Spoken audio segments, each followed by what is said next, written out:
nous en avons pris l'habitude. Il y a certains citoyens qui méritent d'être honorés d'une façon particulière ce soir. Alors, je demande à M. Allard de bien vouloir procéder. Merci, M. le maire.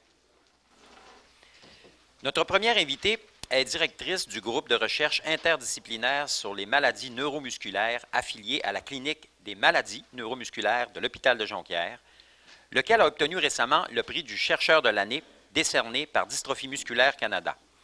Cette mention visait à souligner la contribution du groupe à l'avancement des connaissances sur les maladies neuromusculaires. Le groupe travaille particulièrement sur les maladies neuromusculaires plus fréquemment retrouvées dans notre région et collabore avec d'autres groupes de recherche similaires de partout dans le monde. L'organisme vient également d'obtenir la subvention d'équipes émergentes des Instituts de recherche en santé du Canada. Voici donc la directrice du groupe de recherche interdisciplinaire sur les maladies neuromusculaires affiliée à la Clinique des maladies de l'Hôpital de Jonquière, Mme Cynthia Gagnon.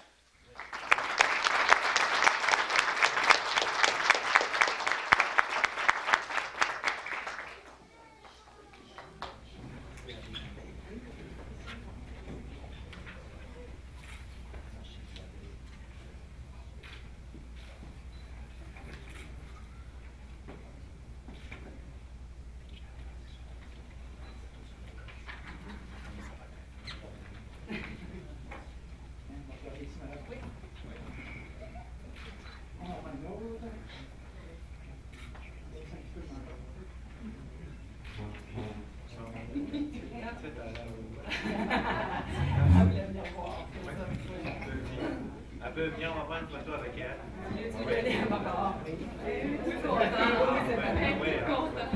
Oui. Là, on va prendre une photo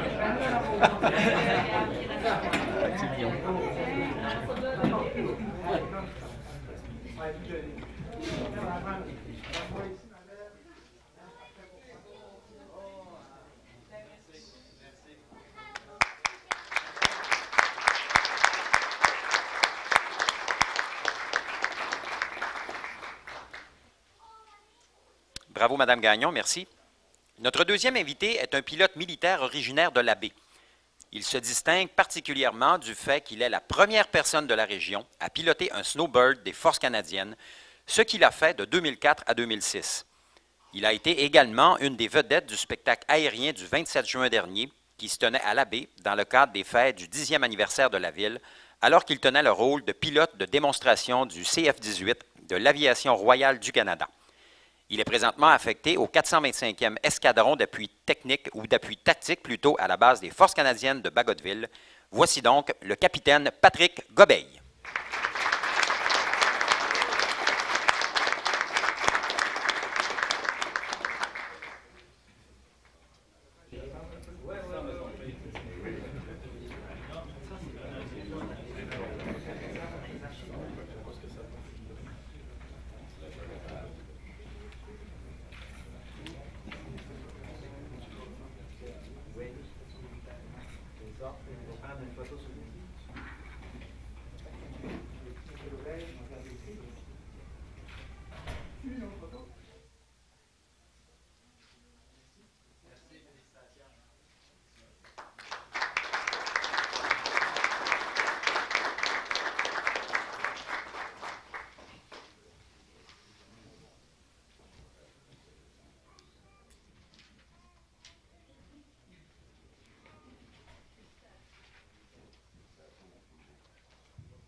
Alors, on a une assemblée qui n'est pas très volumineuse ce soir.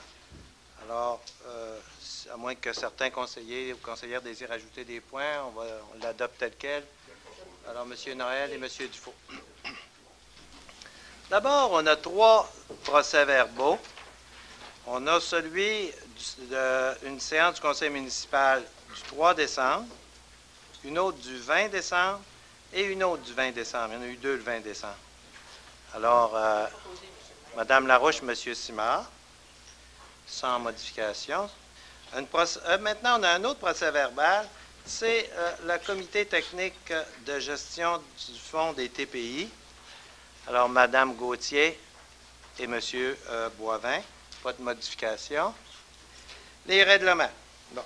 Là, on a des règlements avec des consultations publiques. Donc, s'il y a des gens qui veulent des informations, s'il y a des gens qui veulent des informations là-dessus, notre urbaniste est ici. Et puis, il est ici, OK, M. Denis est ici. Puis, alors, il y a une consultation publique, et s'il y a des gens qui veulent s'exprimer au micro, ils ont le droit concernant ces sujets-là seulement. Alors, c'est du 4.1 au 4.3, mais je ne pense pas que ça fasse des grosses vagues parce que ça ne fait que corriger notre plan d'urbanisme, comme on le fait à toutes les fois, il y en a 3, suite au nouveau plan d'urbanisme qu'on a adopté. À toutes les fois qu'un citoyen nous fait une remarque et qu'on trouve que la remarque est pertinente, on modifie notre schéma d'aménagement puis notre plan d'urbanisme, le plan d'urbanisme d'une façon plus précise. Alors, là, on a 3 modifications différentes à apporter. Alors, s'il n'y a pas de M. Bouchard et M. Laforêt, on est rendu à 4.4. On a maintenant ici une résolution qui autorise, qui donne à la trésorière des pouvoirs plus étendus concernant les règlements d'emprunt. Il fallait qu'elle fasse le tour, qu'elle fasse signer tout le monde, qu'elle fasse signer le maire. Ce sont des formalités tellement standards. On a rendu ça moins compliqué. D'ailleurs, c'est la formule de la Ville, les règlements les plus simples possibles, les procédures les plus simples possibles pour servir le citoyen le mieux possible. Alors, encore, M. Provencher, M. Quentin. On a ici les activités sur la glace maintenant. On a un règlement qui va permettre d'avoir des bonbonnes de 100 livres plutôt que 80 livres, des bonbonnes de propane, parce qu'on nous avait fait comprendre que 80 livres, ça ne suffit pas. Puis la sécurité nous dit que 100 livres, il n'y a pas de problème. Alors, c'est M. Boivin et Mme Gauthier. On a maintenant de 4.6 à 4.9, là. Ça, ce sont des règlements d'emprunt pour commencer nos travaux au printemps. Hein? Alors, le premier, c'est 9 millions. Ça, c'est pour les bâtiments, l'aménagement extérieur, les stationnements. Le deuxième, 4.7, c'est pour les infrastructures, l'aménagement, les espaces publics, 391 000. Un autre maintenant pour les stationnements particulièrement. Alors, ça comprend aussi les budgets de quartier.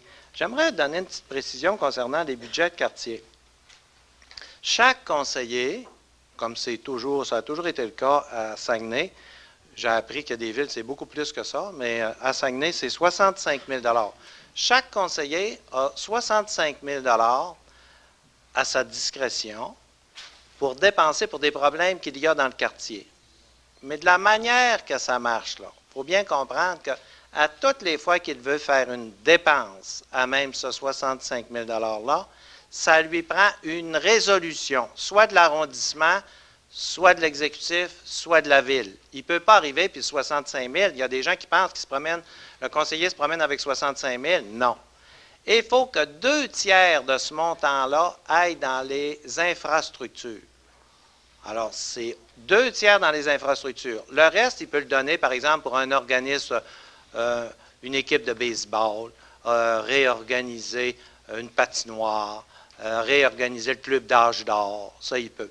Il y a eu beaucoup de commentaires à ce sujet-là dans le passé, puis je me suis dit, écoutez, si vous pensez que votre conseiller n'est pas capable d'administrer 65 000 $, là, votez pas pour lui, là. Parce que là, 65 000, ça ne m'apparaît pas énorme. Et puis, il y a plein de petits dossiers comme ça qui sont agaçants dans un quartier. Des fois, c'est une bordure de rue, une petite affaire. Mais quand il faut que ça suive la grande procédure, que ça soit vérifié par tout le monde, ça finit peu pour une petite affaire, des fois, qui va coûter 500 $, 200 $ des fois. C'est 200 $, puis il y a 10 citoyens qui sont fâchés parce qu'il y a un trou dans la rue, puis ça finit plus. À ce moment-là, le conseiller dit, moi, j'ai un budget de quartier de 65 000 $ et je m'en sers. C'est très rare que le conseil ou que l'arrondissement s'objecte au désir du conseiller en autant que c'est légal. En autant que c'est légal. Si lui veut boucher ce trou-là, parce que ce trou-là, il fatigue bien du monde, c'est ce trou-là. Ou il y en a un, dernièrement, il est venu me voir, le lampadaire, il était rouillé, mais on n'avait pas de programme pour les lampadaires cette année-là. Hein, l'année dernière, on n'avait pas. Mais le lampadaire, il est rouillé, puis il fatigue l'environnement terriblement, il est très visible. Lui, je suis plus capable, là. Tout le monde me parle du lampadaire. Il a pris son budget de quartier puis il a réparé son lampadaire. Alors, vois-tu, ça sert à ça. Alors, ça me prend... Je vais le proposer, M. le maire. Alors, proposé par... Lequel qui a dit ça? Oui. Régent Laforêt? Oui. Et puis Mme Gaudreau. Maintenant, on est rendu à 4,9. 4,9, c'est un emprunt de 230 000 $. Ici, c'est un logiciel, on appelle ça JMAC. Alors, c'est magique, ça, hein? Quand quelqu'un se promène à la ville maintenant, là, c'est pas tout le monde qui peut voir ça, mais vous pourriez le voir, mais il faudrait aller à la ville. Bon, si vous avez un problème avec votre maison, là, maintenant, on a un logiciel qui nous fait apparaître votre maison, vos voisins, comment c'est conçu. Je vous le dis, là, pour travailler à la ville, c'est tellement plaisant. Un citoyen arrive, je demeure à telle adresse, là, puis il y a un problème avec l'arrêt stop, il y a un problème. Là, tu fais apparaître sa maison dans l'ordinateur. Tu vois c'est quoi le problème, comment tu peux l'envisager, il te l'explique, tu le comprends. Tu dis oui, ah bon, on fait ça. Alors ça s'appelle JMAC. Et cette année, entre autres, c'est compris dans l'emprunt de 230 900. Alors, M. Quentin et M. Dufault. Les affaires générales, maintenant.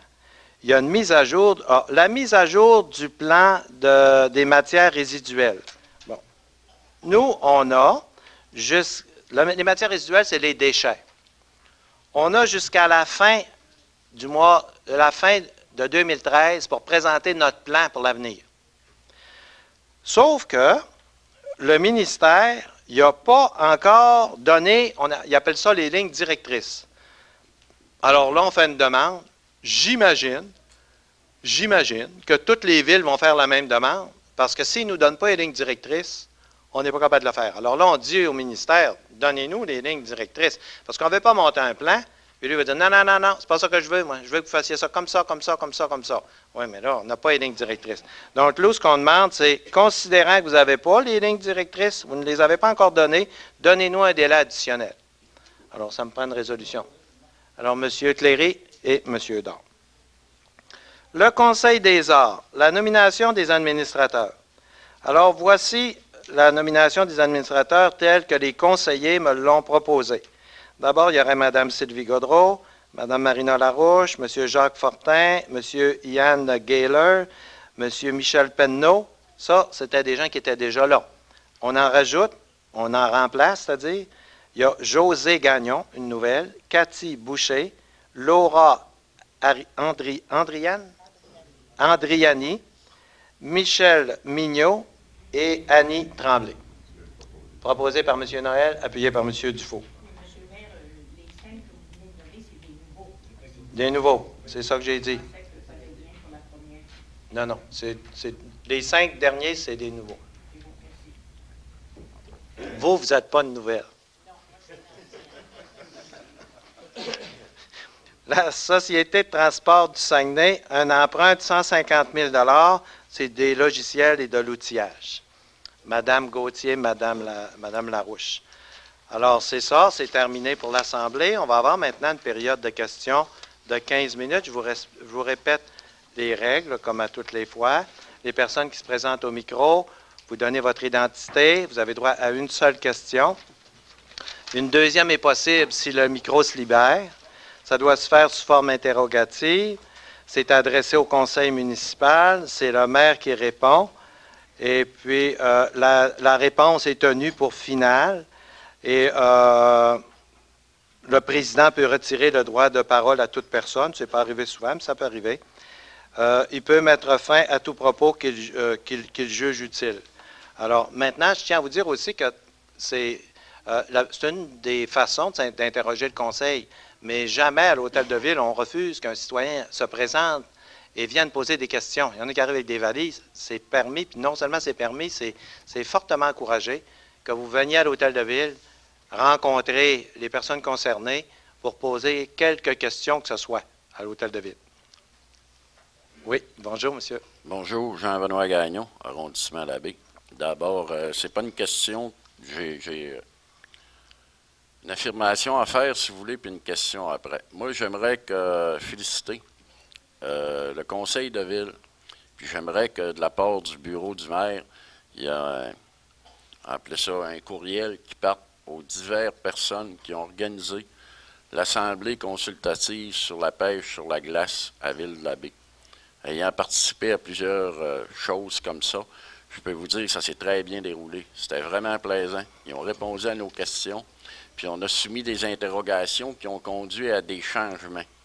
Exemple, les bonbonnes de propane de 80 livres, là, on a réussi, il y a quelqu'un qui a réussi à faire comprendre que 100 livres, ils remplissent à 80 livres parce qu'ils se gardent 20 %.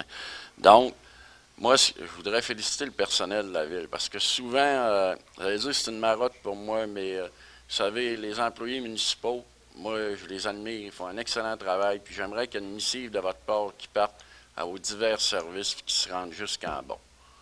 C'est vraiment intéressant parce que c'est une des belles assemblées que j'ai vues. Puis on avait l'information. C'est beau chialer pour chialer, là, mais à un moment donné, il faut que tu te réveilles et tu dises les vraies affaires. L'autre question, c'est souhaiter la bonne année à tout le monde. La santé, juste la santé. Le reste, on va s'organiser avec. L'autre question, c'est que je voudrais vous féliciter. Conseil de ville, puis tout le monde à côté. Là. Ceux-là qui travaillent dans l'ombre, qu'on n'a pas le droit de nommer, là, mais qui sont là, qui font une bonne ouvrage. On a été dans le top 10 des activités économiques au Canada. C'est pas rien. Là. OK? Mais par contre, notre taux de chômage a augmenté. C'est quoi? Moi, je comprends pas. Là. Si on a eu plus d'activités et on a moins de gens qui travaillent, comment se fait-il que le taux de chômage, on a été dans le top 10 des activités économiques? Je vais vous l'expliquer. C'est d'abord, quand il y a plus d'activités économiques, il y a des gens qui ne se présentaient pas à l'emploi et qui, tout à coup, disent « Moi, je voudrais un emploi ». À ce moment-là, ça grossit le nombre de chômeurs. Alors, d'ailleurs, le ministère, j'ai été chercher, je l'ai apporté avec moi, j'étais quasiment sûr qu'il y aurait une question là-dessus qui viendrait de quelqu'un à soir, là. Alors, je me suis dit, j'ai été chercher les statistiques, d'abord, de c'est quoi l'histoire de la Banque nationale, j'ai ça avec moi, mais c'est pas de ça que vous voulez que je vous parle, on ne parlera pas de ça. Non. Vous voulez qu'on parle du chômage, c'est du chômage. Le chômage, c'est le ministère, le bulletin de Statistique Canada qui nous sort ça régulièrement. Et évidemment, ce qu'ils disent là-dessus, je vais vous donner un que le titre du paragraphe, là, l'embellie se poursuit à Saguenay. Effectivement, lui, là, il donne le nombre, puis il confirme qu'il y a plus, la population active, là, est à 137 000. Autrement dit, il y a 137 000 personnes qui désirent travailler contre 124 000 avant. Puis la population est la même. Alors, la population, elle n'a pas augmenté, ou à peu près pas. Donc, s'il y a plus de personnes qui cherchent un emploi, le chômage augmente. Autrement dit, dans une ville, mettons qu'à Natashquan, ou Natashquan, c'est peut-être pas un bon modèle, là, mais mettons une ville, là, il n'y a personne qui travaille. Personne. Il y a une ville de 100 habitants, puis il n'y a personne qui travaille. Le chômage, il est à zéro. Il n'y a pas de chômage, parce qu'ils ne cherchent pas d'emploi. C'est sûr. Alors, c'est ça le principe. S'il n'y a personne dans la ville qui cherche d'emploi, puis il n'y a personne qui travaille, il n'y a pas de chômage. C'est ça. Okay. C'est comme ça que ça s'explique. C'est ça. Puis Oui. avec les travaux d'infrastructure que vous allez créer, exemple, la voie ferroviaire, ce genre de travaux-là, ça va amener encore du développement économique. Puis là-dessus, je suis très fier, moi, de demeurer à Ville-de-Saguenay. OK? Merci. Moi, je peux vous dire que le meilleur est à venir. Oui. Ça, là, je suis certain que les 4 prochaines années, le meilleur est à venir. Je suis sûr de ça. Je vous remercie beaucoup. Là. Merci. Merci à tout le monde Merci. de travailler. Puis, je voudrais, en quittant, lever mon chapeau à Mme Marina Larouche. Non, Oh, Mme Vous Larouche. avez raison. Madame Larouche, vous avez été impliquée depuis nombre d'années dans la politique, puis vous avez fait que certains dossiers sont réglés, dont l'autoroute Québec, la Baie-Chicoutimi. Puis je la prends régulièrement l'hiver, moi, pour travailler. Puis chaque fois que je prends le parc, j'ai une petite pensée pour vous.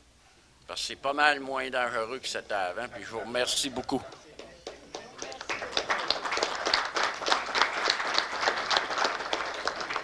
Le parc des Laurentides, là, c'est ce qui va s'être fait de plus beau, de mieux dans tout ce qu'on a fait. Il n'y a rien pour battre le parc des Laurentides dans le nombre d'années qu'on voudra. Le parc des Laurentides, ça nous ouvre au monde, ça va permettre l'activité économique d'une façon. Toutes les entreprises qui viennent s'établir ici me le disent. Avant ça, c'était une route dangereuse. Le fait d'avoir le parc des Laurentides, on n'a pas encore saisi l'importance de ça. Puis si la région va bien dans les années à venir, on va donner toutes sortes de raisons, mais on va l'oublier souvent. c'est le parc des Laurentides qui est en dessous de tout ça. Hein, parce que le port, l'aéroport, on va les améliorer, mais il n'y a rien pour battre le parc des Laurentides. Bonjour, monsieur. Bonjour. Mon nom, c'est Michel Desbiens. Michel Desbiens. Oui. Je demeure à Chemin-Saint-André-Jonquière. Moi, ce serait juste une question, puis probablement ça se pose plus au niveau de l'urbanisme. Je voulais savoir pourquoi que vous avez limité la construction d'une habitation à 10 hectares et plus en milieu rural. À 10? 10 hectares et plus. Ça veut dire que, comme moi, j'ai un lot qui comprend, ça équivaut à 40 hectares, donc j'aurais droit seulement que 4 constructions sur ce lot-là. Puis moi, j'ai acheté un lot il y a plusieurs années, en prévision de ma retraite. Le lot, il y a un grand lac dessus. C'était prévision de vendre des terrains ou encore construire des chalets, puis etc. Mais là, avec une loi comme ça, c'est mon projet est coupé. Là, je vais vous dire franchement, là, vous m'embêtez un peu, mais on a ici deux bons spécialistes. Il y a M. Bouchard, puis il y a M. Denis Coulombe. Là, on a deux personnes. Je ne sais pas si vous... Oui. Bon, je ne sais pas si c'est dans une zone agricole. C'est possible que ce soit dans une zone agricole viable. On encourage la construction sur des parties de l'eau, mais il faut que ce soit 10 hectares. Le monsieur a raison, s'il est en zone agricole viable, c'est possible. Zone agricole, donc c'est limité.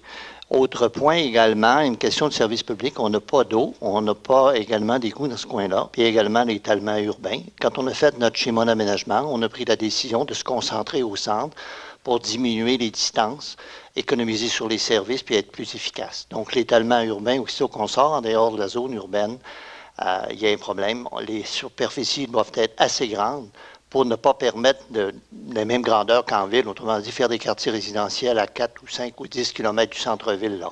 Alors, ce sont des orientations qu'on avait prises avec le schéma d'aménagement. Ensuite, monsieur avait une période quand même assez longue, là, si son cas était particulier, je ne l'ai pas vu sur la liste, peut-être qu'il a demandé une revision de son cas ou de l'attribution qu'on lui avait faite. Sinon, on peut toujours regarder, là, mais il reste que, pour les raisons que je vous ai dit tantôt, l'étalement urbain, la zone agricole viable, parce que c'est permis, mais dans 10 hectares et plus. Mais, excusez, mais de côté rural, il n'y en a pas qui ont les égouts, non. Quelques places qui ont l'eau. Je vous comprends. C'est la même affaire. Là. Je vous comprends, mais je vous ai dit, par rapport à l'étalement urbain, c'est une décision qu'on a prise à partir de 2012, effectivement, que quand on s'établit en zone agricole, il ne prend un quartier résidentiel, ça prend de grands espaces pour se faire, ce qui limite l'étalement urbain. Mais je trouve ça injuste et moi, je sens un préjudice vraiment personnel et même, ça me surprend qu'il n'y ait pas plus ici ce soir, mais ça concerne tous les ruraux. Là. Non, pas nécessairement. Tous ceux-là qui sont dans les zones agricoles et plus. Bon, écoutez, vous aviez une période... Anciennement, la loi d'urbanisme, c'était des terrains de 50 par 75 mètres, et c'est acceptable. C'est acceptable pendant des décennies. C'est ce que je vous ai dit, ça a été modifié. Si vous vous sentez lésé, faites-nous une demande officielle. On va regarder votre cas en particulier. On va vous répondre, on accepte votre sentiment, remarquez bien comment vous vous sentez, mais il reste qu'on a fait une étape. On va voir si vous n'avez pas été lésé, si vous aviez des droits avant, pour vous les faire respecter si vous aviez des droits. Présentement, il y a un chalet sur le lac, mais ça ne donne pas plus de droits parce qu'il ne m'appartient pas. Bon, je ne veux pas en faire une discussion privée. Non, vous nous dites... Non, c'est ça. On ne peut pas non plus. Vous pouvez venir poser une question, mais pas un dossier privé comme le vôtre. Non, c'est beau. Mais vous pouvez venir, par exemple, ailleurs ou le présenter à la commission d'urbanisme. Mais ici, au conseil, là, vous avez posé votre question. En gros, c'est des questions générales, pas des questions d'un dossier privé. Mais c'est une bonne question quand même, là. Même moi, ça m'intéresse beaucoup. Alors, je vous remercie. Merci beaucoup. Merci.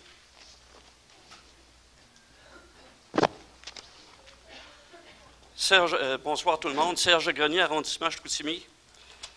Durant la période des fêtes, je suis allé vérifier, c'est pas la première fois que je viens ici, je suis allé visionner les conseils de ville ou les séances où je me suis présenté.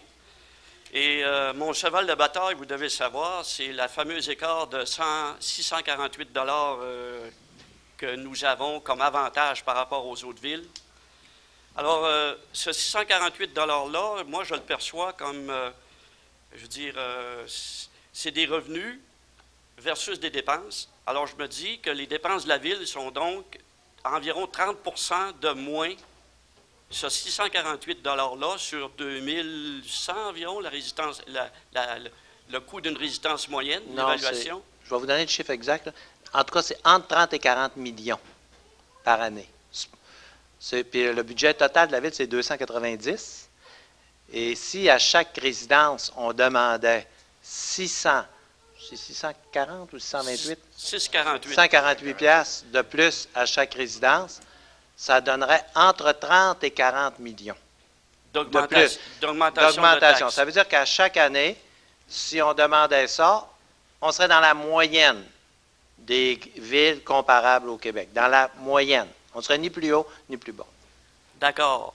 Alors, je suis donc allé sur les 2 séances du Conseil en question où je suis intervenu, 5 décembre 2011 et 5 mars 2012. J'ai pris en note tous les arguments que vous avez vous-même apportés concernant ce 648 $-là d'écart, donc 30 quelques millions de moins que vous dites, là. Alors, et curieusement, j'y vais assez rapidement, vous avez dit, je vous cite là, la tonne d'asphalte, la police, les pompiers, l'achat de camions de pompiers, les véhicules d'autopatrouille, les employés municipaux, mais sans préciser, là, je ne sais pas si vous voulez dire le nombre ou les salaires, mais à mon avis, ça doit revenir à la même chose. Les bibliothèques, et même, vous avez dit, l'ensemble des services municipaux, c'est la même chose qu'ailleurs. C'est vrai. Donc, il n'y a pas question de... Le 648 ne s'applique pas là-dessus. Là. C'est l'égalité par rapport à d'autres municipalités. Il y en a même d'autres exemples que vous avez cités vous-même. Le déneigement, d'autres exemples qui coûtent plus cher cette fois-là. Le déneigement, et vous avez précisé que c'était dû à l'étendue du territoire et le fait également qu'il y avait de nombreuses côtes. Le grand nombre de stations de pompage pour les égouts, qui n'existait pas ailleurs, du moins dans une moindre mesure. L'essence supplémentaire pour les autopatrouilles de police, pour les autobus. Plus grand nombre de conseillers, ça c'est pas vous, là, je tombe dans le domaine où c'est des remarques qui ont été faites par le public ou par les opposants, comme vous dites, là. Le plus grand nombre de conseillers par rapport à ce que le MAMOT suggère. Vous avez le plus grand cabinet de maire au Québec, le plus grand, là, 10 employés au lieu de beaucoup moins ailleurs. Et en plus, les causes perdues, toutes perdues devant la justice. Alors, tous des points qui tendent à démontrer qu'on devrait payer plus cher de taxes. Parce que là, c'est des cas que je viens de dire, c'est soit la même chose qu'ailleurs ou plus cher qu'ailleurs. Vous nous avez quand même donné des exemples qui pourraient être à votre avantage au premier coup d'œil, en disant on a les quartiers blancs, qui est un avantage, je le reconnais, mais par contre qui est presque annulé par le fait que ça coûte plus cher d'entretien dans les côtes à cause de la distance. Alors, j'y accorde moins d'importance. Vous avez dit les loisirs et les bénévoles. Ça, là, à un moment donné, il va falloir, c'est pas ma question, mais il va falloir l'expliquer en détail aux gens, là. Moi, j'en ai fait du bénévolat. C'est là que j'ai connu Jocelyn Dufour, Louis Jalbert, dans le temps. Ça a tout le temps existé, des comités de bénévoles. Là. Je ne vois pas pourquoi, en 2012, 2013, ça serait un aspect qui me fait payer moins cher de taxes. Vous avez dit que les pompiers qui restent dans leur caserne, qui ne restent pas dans leur caserne, je comprends mal, là, ils font de la prévention, je suppose, c'est ça que vous vouliez dire. C'est pas ma question encore. Là. Alors, je pense que ça existe dans toutes les villes. Et la gestion d'activités pour les travaux publics. Pourtant, vous avez un peu plus haut, je citais que les employés municipaux, c'est la même chose qu'ailleurs. Et l'ensemble des services municipaux, c'est la même chose qu'ailleurs. Alors, je vois mal comment les activités pourraient être un argument recevable. Et je dirais même que ces arguments-là, qui devraient être favorables à votre égard, moi, je les trouve comme insignifiants. Là, je précise, là, quand je dis insignifiant, je veux dire négligeable, là, comme non significatif.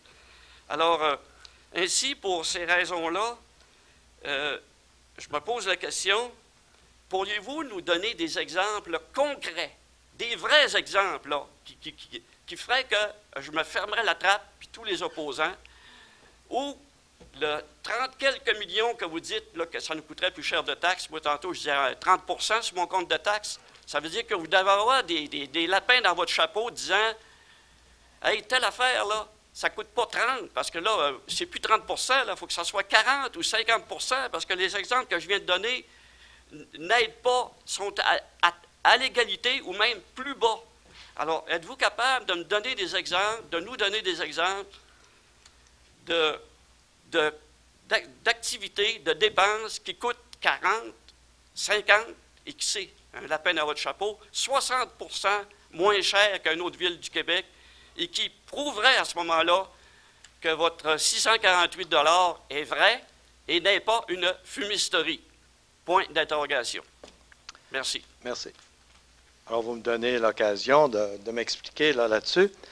Je l'ai donné souvent, là, mais c'est toujours agréable pour moi d'en parler parce que c'est comme un fleuron qu'on a. Parce que le 648 $, c'est pas moi qui le dis, c'est le ministère. Si c'était moi qui le disais, on pourrait dire, bon, il se fait des chiffres. Non, là, vous restez à votre place. Les autres ont le droit de continuer à parler. Non, mais pas quand je commence. Là. Bien, si vous n'avez pas fini, venez finir, puis après ça, je parlerai. Si vous avez fini, vous avez fini. Là, alors, vous m'avez fait perdre mon... Oui, c'est le ministère. Là, si vous voulez, c'est vous qui donnez la réponse, c'est moi. C'est le ministère qui établit à chaque année, c'est sur Internet, c'est pas moi, à chaque année. Et la question que vous posez, là, cette question-là, le ministère se la pose aussi. Les maires des autres grandes villes se la posent aussi. Parce que les premières années, ça ne faisait pas trop de bruit, mais là, ça fait des vagues. Comment ça se fait qu'à Saguenay, ça coûte moins cher? Puis, comme vous disiez, puis comme je le répète souvent, un policier à Saguenay, un policier à Trois-Rivières, c'est pareil. Un pompier, une tonne d'asphalte, c'est pareil. Comment ça se fait qu'il y en a un qui a un commerce, il fait faillite, puis l'autre, il a le même commerce à côté, puis il fait de l'argent? Moi, vous voulez quelques exemples? Moi, vous donner quelques exemples. Les imprévus. Chaque ville, ça marche comme ça. C'est qu'ils ont un budget. Prenez, par exemple, le budget de la culture à Saguenay. Bon, mettons que le budget de la culture, il est à 25 millions. Il y a 25 millions dédiés à la culture. Il y a des imprévus, parce que tu ne sais pas ce qui va se produire dans l'année. Ton programme, tu l'as préparé, mais tu ne sais pas tout ce qui s'en vient. Alors, je me suis aperçu, moi, quand je suis arrivé comme maire, que dans la culture, tu avais, par exemple, 3 millions d'imprévus. Bon. La police, elle avait également 3 millions d'imprévus, parce que ça peut être une grosse année dans la police. Il peut y avoir beaucoup de procès, beaucoup de manifestations. Donc, ça prend 3 millions. La pompier, 3 millions d'imprévus aussi. Puis à la fin de l'année, c'est tout pareil. Tous les services, là, 3 millions, 3, 4 millions. Puis des fois, ils en ont vraiment besoin de cet argent-là. Alors, tous les services avaient un montant comme celui-là. Et à la fin de l'année, puis ça marche de même dans toutes les villes, là. Ça marche comme ça partout, ça marche de même au gouvernement. S'ils n'ont pas dépensé tout le budget, bien là, ils se dépêchent là, à la fin de l'année. Là. Je me suis rendu compte que les dépenses arrivaient au mois de novembre, décembre, change les ordinateurs, fait peinturer les bureaux, change les bureaux, parce qu'ils disaient, si on ne l'utilise pas, l'année prochaine, la ville va dire, tu as eu 3 millions de trop, je te l'enlève. Donc, ils finissaient tout à zéro, à peu près. Tu sais? Alors, lorsque j'ai vu, suite à ça, j'ai dit, écoute, prends la neige. On peut avoir un hiver avec beaucoup de neige, un hiver avec pas beaucoup de neige. Sauf qu'il se prenait une réserve là, de 3-4 millions, parce qu'une grosse tempête, là, la plus grosse qu'on a dans l'hiver, là, ça coûte 1 million. Mais il disait, d'un coup, on en a 3 comme ça. Alors là, il se faisait une réserve. Alors, il y avait une réserve pour la neige. Alors là, j'ai dit, non. Là, ce qu'on va faire, là, c'est que tout le monde, là, vous allez tous prendre vos réserves, là, et t'apporter ça ici. Mettez ça dans mon bureau, là. Toutes les réserves. S'il y en a un qui a un imprévu, il viendra me voir. On en discutera, puis on lui donnera. Savez-vous qu'il n'y en a quasiment jamais qui ont des imprévus? Ça arrive quasiment jamais. Police m'arrive, il y a eu une manifestation. J'ai dit, dans votre budget, ça. Occupez-vous de ça. Vous allez me faire à quoi qu'une manifestation, c'est hors budget? Non, occupez-vous de ça. Oui, mais on a eu 2 gros feux ce mois-ci. Oui. Vous êtes là pour ça, éteindre des feux. C'est un surplus, ça, pas un surplus. C'est pas un surplus. C'est comme ça dans chaque département. Alors là, c'est un bel exemple, là. Hein? Vous voyez, là, tu vas chercher un 3-4 millions dans chaque. Après ça, le temps supplémentaire. C'était rendu une farce, là, le temps supplémentaire à la ville. Et c'est comme ça partout, là. C'était rendu une vraie farce.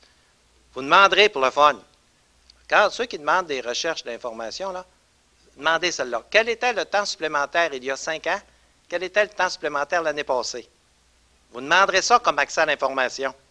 Vous allez voir ce qu'il y a comme temps supplémentaire l'année passée. Vous allez voir qu'il n'y a pas eu beaucoup d'événements qui ont demandé du temps supplémentaire. Ça, c'en est un autre exemple. Après ça, est arrivé il y a à peu près 7-8 ans. D'abord, on va vous donner comment ça a commencé. Ça a commencé que moi, je voulais enlever 5 millions de dépenses à la ville. Ils m'ont apporté, des fonctionnaires, des caisses sur mon bureau, 2 grosses caisses de papier. Là. Vous savez comment c'est une caisse? C'était pour m'écœurer, là. Ils m'apportaient ça, ils m'ont mis ça sur mon bureau en voulant dire, trouve là l'argent. Eux autres, ils avaient trouvé 300 000 après 3-4 mois de travail. Je suis parti. J'ai été chez un monsieur qui est un directeur de banque, le directeur de la Banque nationale à Chicoutimi qui venait de prendre sa retraite. J'ai été chez lui. J'ai été porter 2 caisses. J'ai dit ce que je voulais. On veut couper 5 millions. Mais je dis, écoute, là, je suis tout mêlé. Là. Je suis tout mêlé. Il y a tellement de papier là-dedans. Il faudrait que je m'enferme quelque part. Je ne comprends pas. Lui, il est parti avec ça. Ça a duré à peu près 7-8 semaines. Il est revenu sur mon bureau. Il avait coupé 5 millions. Ça, c'était juste dans la ville de Chicoutimi, là. Vous rappelez-vous, à la ville de Chicoutimi, les années, non seulement on n'augmentait pas les taxes, on les baissait. 5 millions qu'il a trouvé tout d'un coup. Après ça, dans les chantiers, avez-vous remarqué une chose? Les chantiers publics au Québec, là, il n'y en a pas un qui est capable d'arriver et de fermer son chantier. Il n'y en a jamais un. Puis à Saguenay, il n'y en a jamais un qui défonce. Bizarre. Jamais un. Nommez-moi-en un qui a défoncé à Chicoutimi depuis que je suis maire. Hein? Je ne dis pas qu'il n'y en aura jamais. Il peut arriver un imprévu. Banque nationale, Théâtre Banque nationale, la ville a dit qu'elle mettait 8 millions, mais pas une scène de plus. C'est pas. Nous autres, ce qu'on met, c'est 8 millions, pas une scène de plus. Ne défonce pas. Moi, c'est ça. Je les ai rencontrés. Arrangez-vous avec votre 8 millions, puis je veux que ce soit la plus belle salle du Québec. Attendez de l'avoir dans 15 jours. Puis il arrive. C'est drôle, hein? Il arrive. Si j'avais été rousse, là, j'aurais été 7-8 millions de plus. C'est sûr. C'est tout de même. C'est de même l'administration ou des gouvernements, c'est partout pareil. Si vous saviez, là, comme il y a de la dépense d'un gouvernement, là, le Québec, on serait supposé être 2 fois plus riche qu'on est là, on serait supposé être aussi riche l'Alberta. Je suis découragé d'avoir les dépenses, le laisser-aller, qu'il y a des fonctionnaires inutiles. Il n'y a plus de fonctionnaires inutiles chez nous. Il n'y en a plus. Ils sont bien plus heureux. Un fonctionnaire qui fait rien, il en dérange 2 autres. On n'a plus besoin de ça. Il n'y en a plus. Faites le tour de la ville, trouvez des fonctionnaires qui ne font rien, là. On n'en veut plus de ça. Puis ils ne sont pas heureux. Ils sont bien plus heureux maintenant. Alors, quand on a vu que ça marchait, puis là, on trouvait de l'argent, puis à un moment donné, on a engagé une firme. C'est les meilleurs du Québec. Ils sont venus, puis ils ont fait tout un ménage à la ville. Ils sont allés nous chercher un autre 3-4 millions dans les travaux publics, des façons différentes de travailler sans gaspiller. Hein, tu arrives d'une ville, j'étais d'une ville, je ne la nommerai pas, là, dernièrement, j'étais au restaurant, je vois arriver de camion, un espèce de Jeep de 30 000 $, là. C'était marqué le nom de la ville dessus. J'ai dit, chez nous, ça ne passerait pas, ça. Venez voir les autos qu'on a maintenant, les autos qu'on avait. C'est tous des détails, mais sur 290 millions, là, quand tu prends tous ces détails-là, aller chercher 30 millions sur 290 millions, c'est pas si dur que ça. C'est pas si dur que ça, puis c'est ça qu'on a fait. 30 millions sur 290. Alors, c'est comme ça. C'est ça de la belle administration. Bien administré, c'est ça.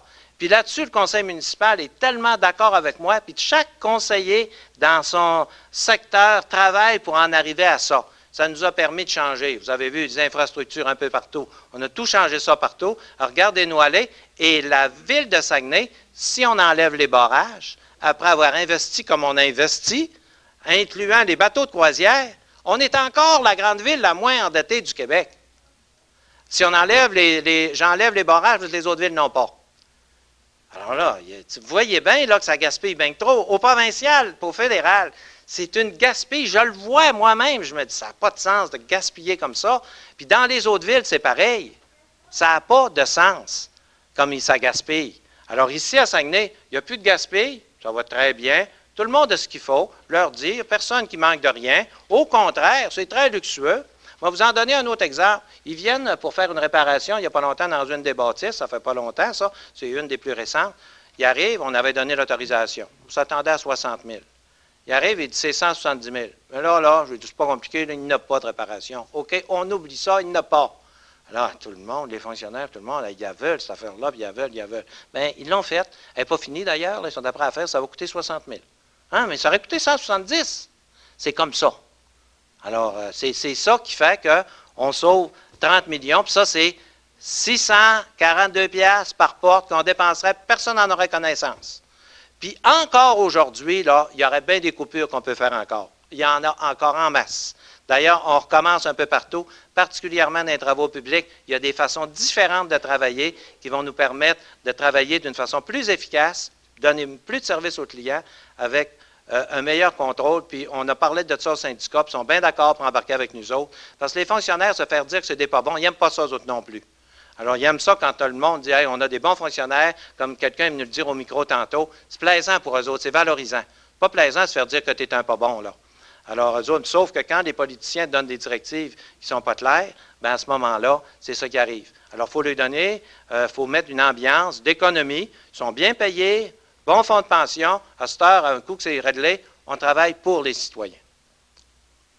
Alors, on va fermer l'Assemblée. Merci, M. Ovington, M. Jean. Merci.